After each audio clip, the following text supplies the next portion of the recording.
할렐루야. 오늘도 보이지 않는 하나님의 손이 우리의 삶을 이끄시는 섭리를 이 말씀을 통해 우리의 마음에 우리의 삶에 새기는 복된 시간 되기를 주님의 이름으로 축복합니다.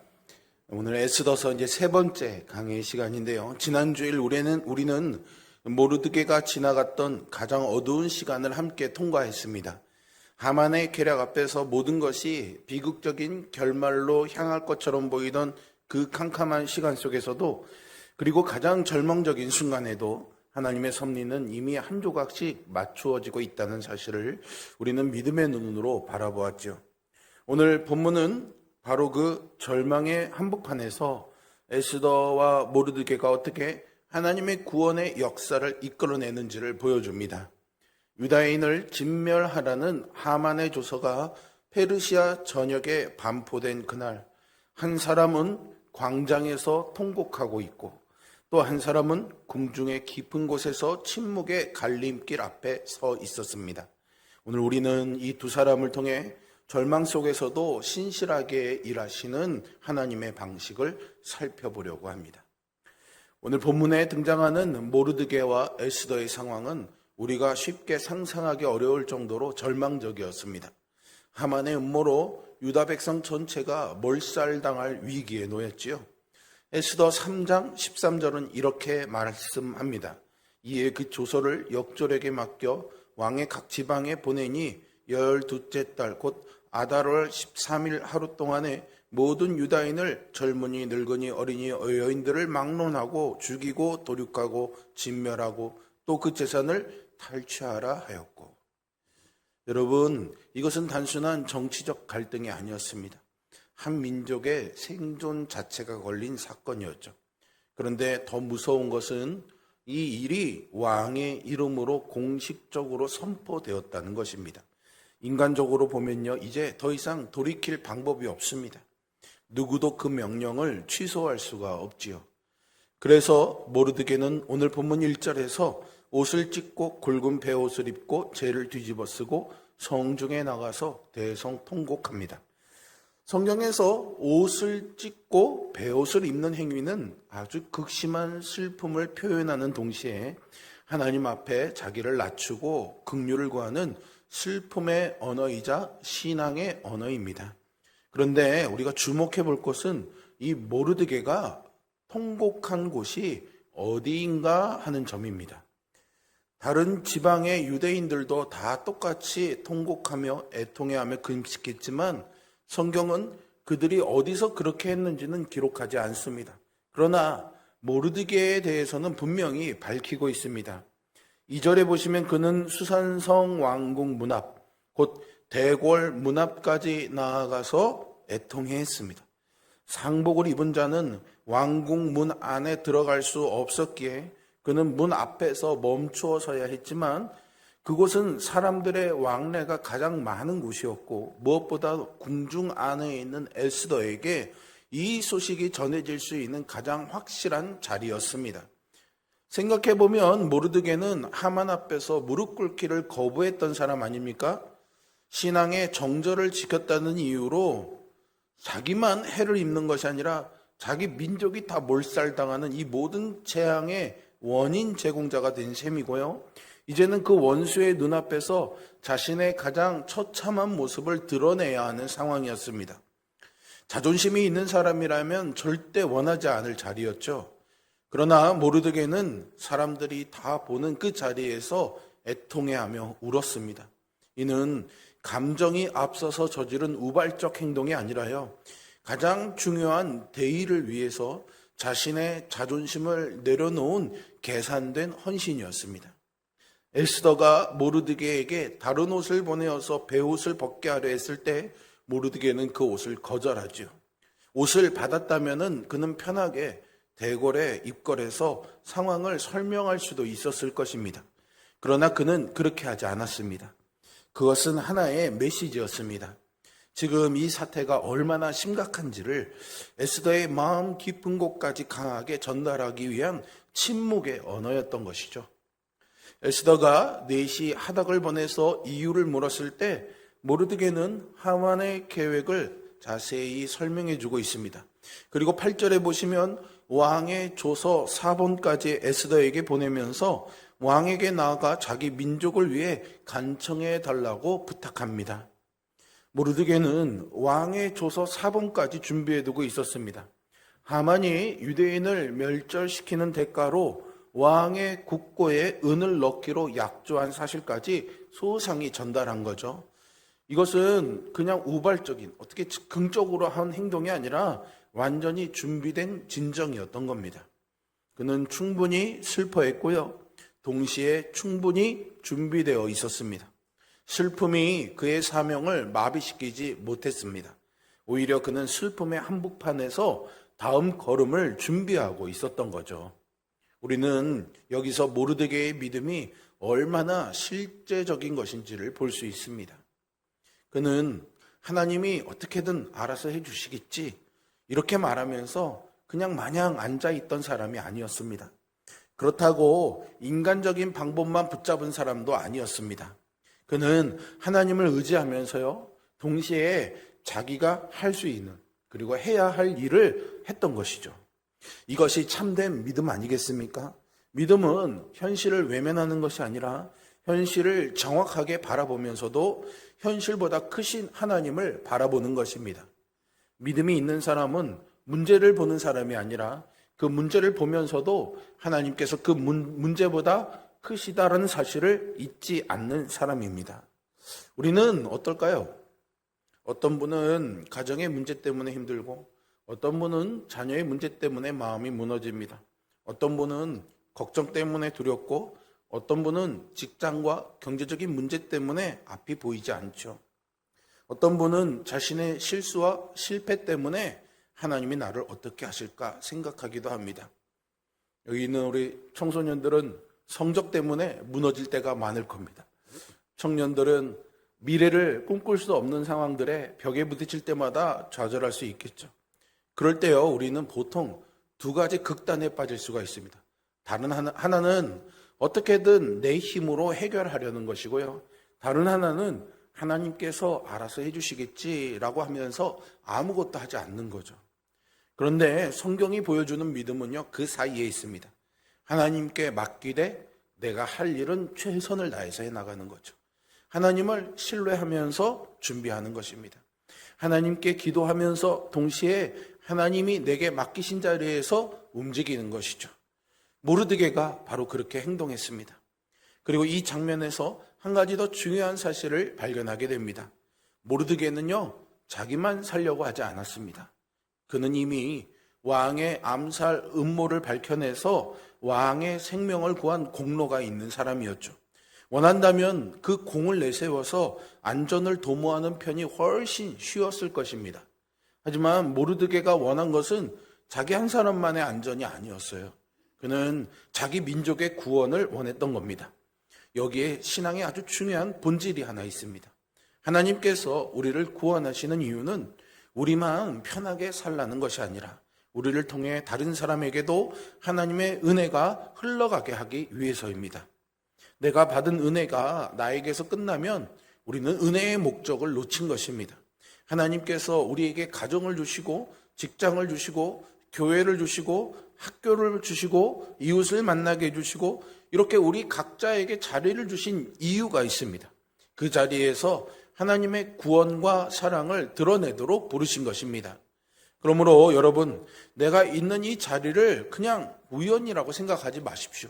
하나님께서 나를 보내신 자리일 수 있습니다. 모르드게의 요청은 에스더에게요, 결코 가벼운 것이 아니었습니다. 에스더는 현실적인 두려움을요, 11절에서 이렇게 토로합니다. 왕의 신하들과 왕의 각 지방 백성이 다 알거니와 남녀를 막론하고 부름을 받지 아니하고 안뜰에 들어가서 왕에게 나아가면 오직 죽이는 법이요 왕이 그자에게 금규를 내밀어야 살 것이라. 이제 내가 부름을 입어 왕에게 나아가지 못한 지가 이미 30일이라 하라 하니라. 고대 페르시아의 궁정에서 왕의 부름 없이 자기 마음대로 왕 앞에 나가는 것은 반역이나 암살 기도와 동일하게 취급받았습니다. 오직 왕이 금으로 된 규를 내밀어서 그 끝을 잡게 할 때에만 목숨을 부지할 수 있었어요. 이것은 페르시아 전역에 상식적으로 알려져 있던 법이었습니다. 게다가 에스더는 벌써 한 달 가까이 왕의 부름을 받지 못한 상태였습니다. 왕이 이미 에스더에게서 멀어지고 있었던 것을 뜻하는 것이고요. 그것을 거스리고 자기가 나아간다고 해도 거부당할 가능성이 매우 크다는 것을 의미했습니다. 에스더의 이 두려움은 절대 믿음 없는 반응이 아니었습니다. 지극히 정직한 인간의 반응이죠. 오늘 우리의 삶의 자리에서도 이런 두려움을 만날 때가 있지 않습니까? 옳은 일인 줄은 알지만 그 앞에 서게 되는 순간 모든 것을 잃을 수도 있다는 현실적인 계산이 우리의 발걸음을 붙잡습니다. 성경은 에스더의 두려움을 숨기지 않고 그대로 보여줍니다. 믿음은 두려움 없는 상태가 아니라 두려움 한복판에서도 하나님을 향해 한 걸음 내딛는 것임을 성경은 정직하게 증언하고 있습니다. 14절에서 모르드게가 에스더에게 한 말 가운데 오늘 본문에 가장 중요한 말씀이 있습니다. 내가 왕후의 자리를 얻은 것이 이때를 위함이 아닌지 누가 알겠느냐라고 하죠. 이 말에는 놀라운 신앙의 비밀이 담겨 있습니다. 모르드게는 에스더야, 네가 왕비가 되었으니 네가 가진 왕비의 힘을 가지고 우리를 구해줘 라고 말하지 않았습니다. 오히려 그는 지금까지 에스더의 삶을 하나님의 섭리라는 관점에서 다시 해석하고 있는 거죠. 네가 왕비가 되었는지 지금까지는 왜 그랬는지 몰랐을 것이다. 그런데 어쩌면 하나님께서 너를 바로 이때를 위해서 그 자리에 두신 것인지 누가 알겠느냐라고 말하는 거죠. 여러분, 이것이 바로 섭리신앙입니다. 섭리란 하나님께서 세상을 방치하지 않으시고요, 모든 것을 당신의 지혜와 능력으로 다스리시며 당신의 뜻을 이루어 가신다라는 믿음입니다. 특별히 에스더서가 놀라운 것은 누차 말씀드렸지만 책 전체에 하나님의 이름이 직접 등장하지 않는다는 사실입니다. 심지어는 선지자를 통해서 하시는 말씀도 없습니다. 그런데 하나님이 이렇게 보이지 않는다고 해서 하나님이 일하시지 않는 것은 아닌 거죠. 오히려 에스더서는 하나님이 보이지 않는 것처럼 보이는 순간에도 하나님께서 어떻게 모든 상황을 움직이고 계시는지를 보여줍니다. 왕이 잠을 이루지 못한 것도 우연이었고요, 모르드게가 왕의 암살 음모를 알게 된 것도 우연처럼 보입니다. 에스더가 왕비가 된 것도 우연처럼 보이죠. 하만이 높아진 것도 우연처럼 보입니다. 그러나 마지막에 돌아보면 이 모든 조각들이 맞춰지고 하나가 되어서 하나님의 구원이라는 하나의 그림을 만들어내는 거죠. 여러분, 이것이 우리가 믿는 하나님의 섭리입니다. 우리는 하나님의 전체 그림을 다 볼 수가 없습니다. 그러나 하나님은 이 전체 그림을 다 보고 계시죠.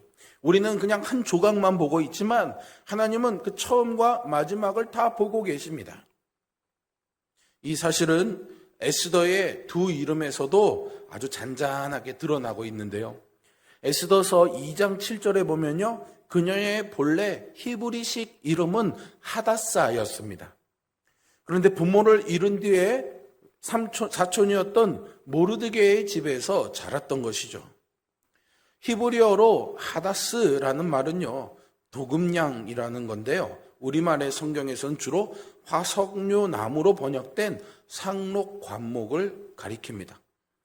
이 나무가 짙은 향기를 가졌지만 그 향기는요, 입을 가만히 둘 때는 나지가 않습니다. 그런데 손으로 이 입을 눌러서 상하게 할 때 비로소 퍼져나오게 되는 거죠. 향기가 겉으로 드러나지 않고 안에 감추어져 있다가 눌리고 부서지는 순간에야 비로소 세상에 알려지는 나무인 것입니다. 그런데 그녀가 페르시아의 궁에 들어가면서 왕비가 되며 에스더라는 새로운 이름으로 불리게 됩니다. 언어학적으로 이 이름은요, 고대 페르시아에서 별을 뜻하는 스타라에서 온 것으로 보는 견해가 유력합니다. 이 스타라는 별을 뜻하는 거죠. 우리 교회차가 스타리아 아닙니까? 스타리아. 이 스타리아의 스타리까지는 지금 이야기예요. 별이고 뒤에 리아는 물결이라는 뜻입니다. 그래서 우주에 이렇게 우주선처럼 스타리아를 만들었다라는 뜻으로 별의 흐름 속에 달리는 차, 그래서 스타리아라고 이름 졌대요. 오늘 집에 가서 이것만 또 말씀하지 마시고요. 다른 말씀, 오늘 뭐 말씀의 맥락을 잘 기억하십시오. 집에 가서 스타리아 하면 또 생각하시면 안 되는데, 제가 그래서 딴 얘기를 잘 못합니다. 어쨌든 별은 여러분 언제 가장 빛날까요? 아이러니하게도 가장 어두울 때 별은 빛납니다. 낮에는 하늘에 별이 있어도 잘 보이지 않습니다. 도시 속에서 조명이 찬란하게 조명이 화려하게 있을 때는요, 주변이 밝으면 밤이라도 별이 보이지 않습니다. 그런데 여러분, 어떤 조명도 없는 캄캄한 밤중에 보면 얼마나 아름다운 별이 빛나는지 모르겠습니다. 밤이 깊어질수록 별은 더욱 선명하게 드러나는 거죠. 에스더의 이야기도 그렇습니다. 에스더가 왕비가 되었을 때만 보면은 그것은 그냥 고아였던 소녀 하나가 왕비가 된 정말 인생 역전을 한 멋진 이야기처럼 보이죠. 그런데 4장에 이르러서 민족 전체가 이제 몰살당할 그런 위기에 놓이게 되자 그동안 보이지 않던 하나님의 섭리가 조금씩 드러나게 됩니다.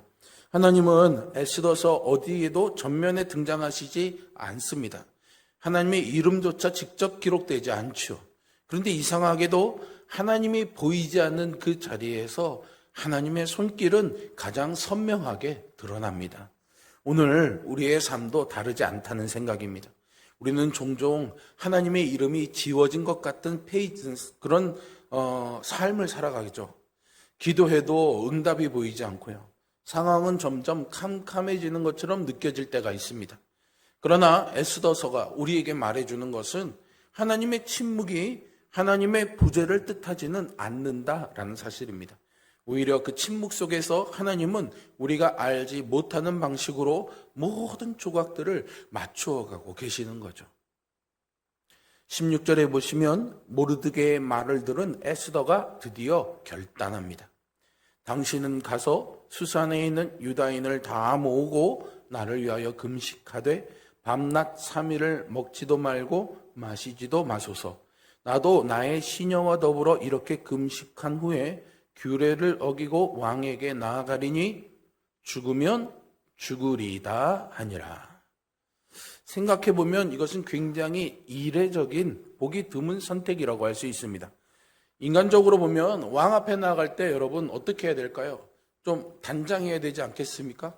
저도 오늘 여러분들 앞에 서기 위해서 아침에 새벽에 일찍 일어나서 머리도 감고 양치도 깨끗이 하고 또 머리 모양 잘 살라고 스프레이도 조금 뿌리고 또 카메라 화면에 잘 나오라고 우리 아내가 분도 발라주고 막 그러고 꾸미고 나옵니다. 잘 준비하고 잘 갖추고 나와야 좋은 이미지를 보여주고 또 상대의 호감을 얻을 수 있잖아요. 그러니까 왕 앞에 나가기 전에 자신을 가장 아름답고 생기 있게 단장하는 편이 어찌 보면 너무 상식이고 그 편이 훨씬 유리하지 않습니까? 그런데 에스더는 그러지 않았던 거죠. 사흘 동안 물 한 모금 마시지 않고 두려움과 떨림 속에서 금식하고 나아가는 길을 택합니다. 이것은 왕의 호의를 얻기 위한 외적 준비가 아니라 자신의 생사를 완전히 하나님께 맡기는 영적인 준비였습니다. 에스더는 왕의 자비를 구하러 나갔던 거지만 실상 그녀가 궁극적으로 바라보고 신뢰했던 것은 왕의 마음을 붙드시는 하나님이셨습니다. 잠언 21장 1절에는 이런 말씀이 있습니다. 왕의 마음이 여호와의 손에 있음이 마치 봇물과 같아서 그가 임의로 인도하시느니라. 논에 물기를 대는 농부가 물의 방향을 자유로이 조정하듯이 왕의 마음도 여호와의 손 안에 있다는 것이죠. 그러므로 에스더가 아하수에르 왕 앞으로 나아간다는 것은 실상 왕을 다스리시는 그 하나님 앞으로 나아가는 것과 다르지 않습니다.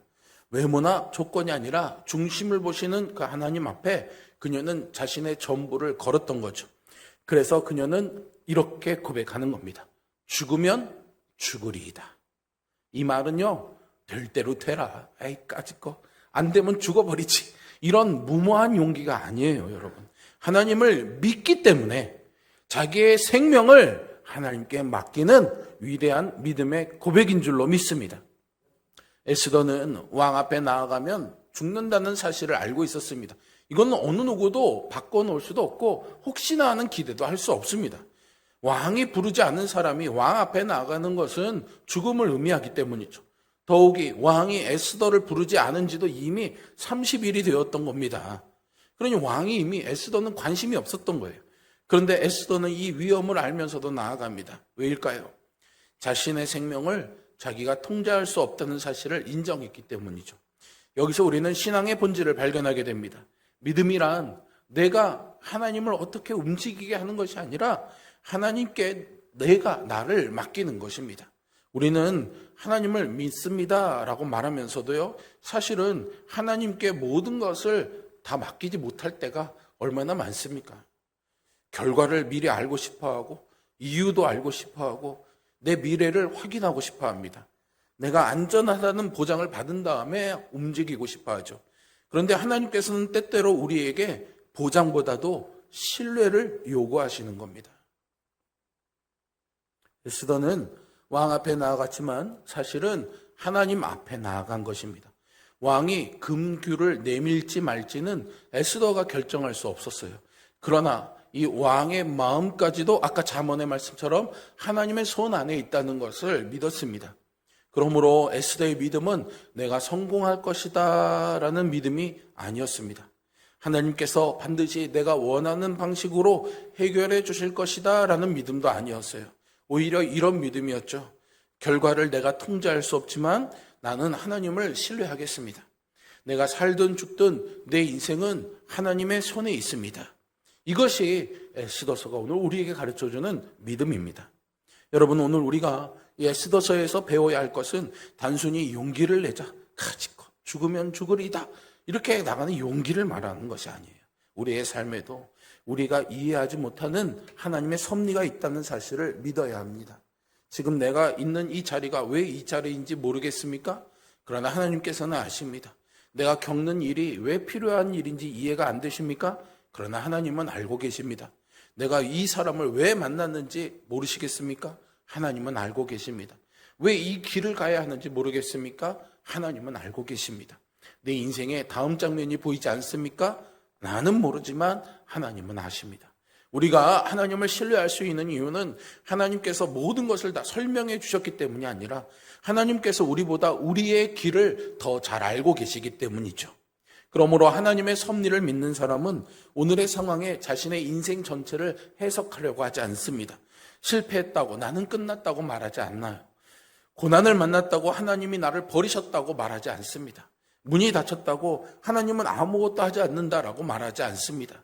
오히려 이렇게 고백하겠죠. 주님, 저는 지금 이 일을 다 이해할 수 없습니다. 그러나 주님은 아십니다.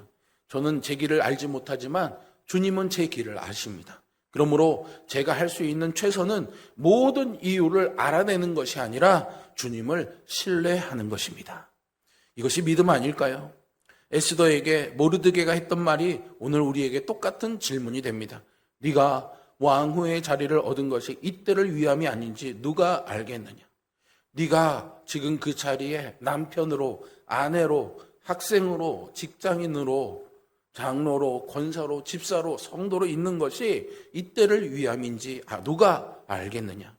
여러분, 여러분이 있는 지금 그 자리가 하나님께서 여러분들을 사용하시기 위해 준비한 자리일 수 있습니다. 어쩌면 여러분은 그 자리가 너무 힘들어서 빨리 벗어나고 싶어 할지도 모르겠죠. 그러나 때로 하나님은 우리를 편한 자리보다 사명을 감당해야 될 자리에 두십니다. 에스더는 왕비가 되었기 때문에 편안하게 살기 위해 그 자리에 있었던 것이 아닙니다. 하나님도 그 자리를 통해 하나님의 백성을 구원하는 일에 참여하게 하셨습니다. 우리도 마찬가지입니다. 하나님께서 주신 자리에서 우리가 해야 할 일을 발견해야 합니다. 하나님, 하필 왜 저입니까? 라고 묻기 전에 하나님, 혹시 이때를 위해서 저를 이 자리에 두신 것은 아닙니까? 라고 물어야 하죠. 그 질문이 우리의 인생을 바꿀 수 있습니다. 마지막으로 우리의 평안은요, 문제 해결에 있지 않습니다. 에스더가 금식하고 왕 앞에 나아간다고 해서 그 순간 모든 문제가 해결되는 것은 아니죠. 아직 결과는 알 수 없습니다. 여전히 죽을 가능성이 더 높습니다. 에스더가 목숨을 걸고 나아갔던 그 왕의 궁정은 왕이 언제든 귤을 거두어 생명을 거둘 수 있는 자리였습니다.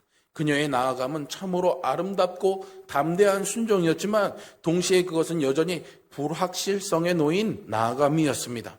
왕이 귤을 내밀지 않으면 그녀는 죽을 수밖에 없었어요. 그런데도 에스더는 나아갔습니다. 왜냐하면 결과를 알기 때문에 믿은 것이 아니라 모든 길을 알고 계시는 하나님을 믿었기 때문입니다.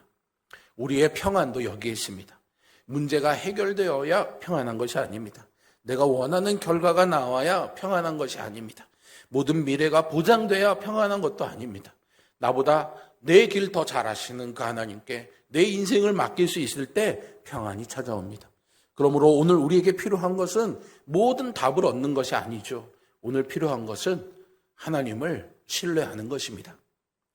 여러분, 우리가 돌아가야 할 삶의 자리가 때로는 아하수에로 왕 앞에 나아가는 것처럼 두려울 때도 있습니다.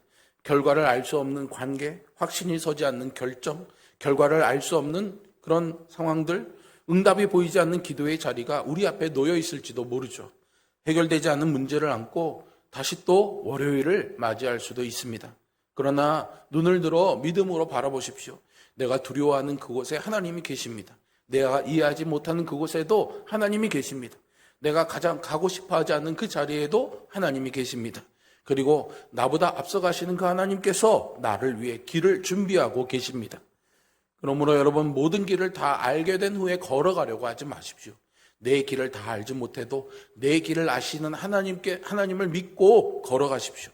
내가 내 인생의 미래를 통제하는 것이 아니라 내 인생의 미래를 알고 계신 하나님께 나를 맡기십시오. 에스더가 하나님의 이름을 한 번도 부르지 않으면서도 하나님의 손길로 가득했던 것처럼 오늘 우리의 침묵 같은 시간 속에서도 하나님은 절대 손을 놓지 않고 계십니다. 우리의 삶의 최선은 고통의 이유를 다 알아내는 것이 아니라 우리보다 우리의 길을 더 잘 알고 계시는 그분을 신뢰하는 것입니다. 그리고 그 신뢰는 막연한 낙관이 아니라 이미 우리를 위해 죽으시고 다시 사신 그리스도 위에 굳게 서 있는 신뢰입니다. 내 길은 내가 다 알지 못하지만 내 길을 아시는 그 하나님을 신뢰하면서 오늘도 믿음으로 한 걸음씩 걸어가는 우리 모두가 되기를 주님의 이름으로 축복합니다. 기도하겠습니다.